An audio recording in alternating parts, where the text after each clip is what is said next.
Forgive us not, the Vatican's legacy of silence, abuse, and unanswered crimes.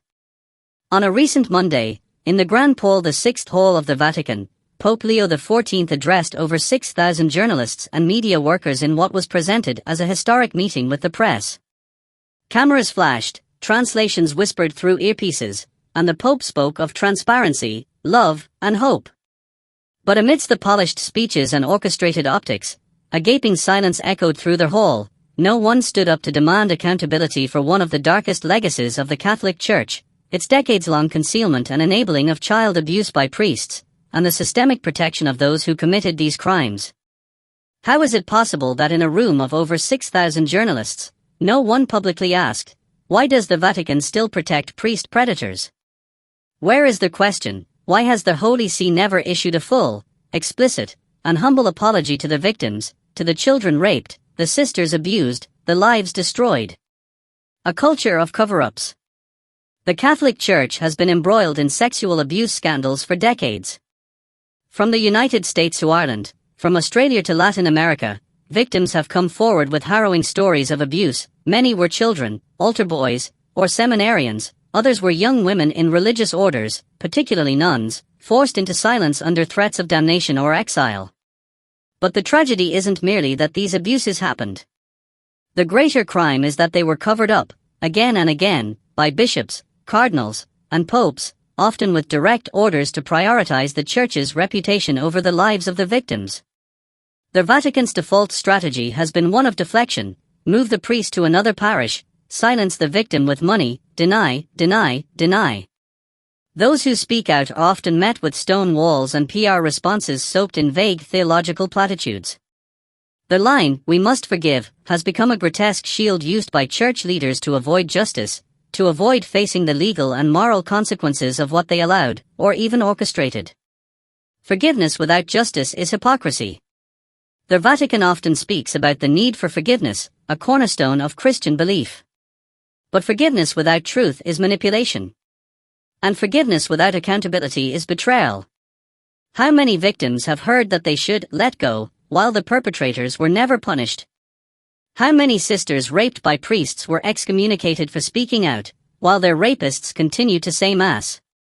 How many families were paid off to remain silent while the bishop was promoted to cardinal? The Church has asked the faithful to forgive, but when has it publicly asked for forgiveness from the victims? Diplomatic immunity and the walls of Vatican City.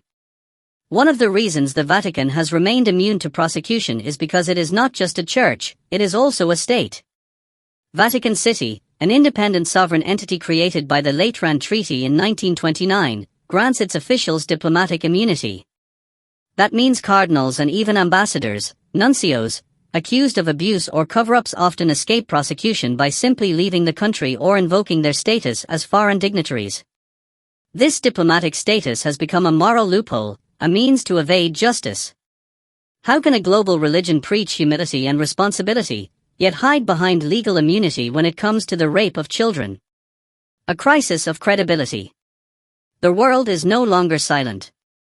Survivors are speaking up, investigations are being launched, and journalists, the very ones Pope Leo XIV addressed, have played a critical role in exposing the Church's abuses. The Boston Globe's Spotlight investigation was just one among many.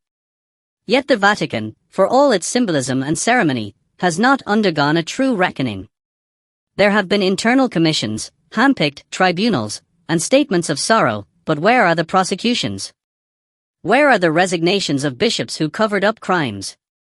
Where is the structural dismantling of the protection system? What needs to happen?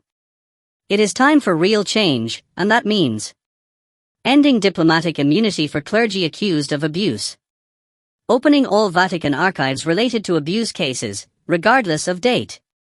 Removing from office any bishop or cardinal found to have concealed abuse, no exceptions.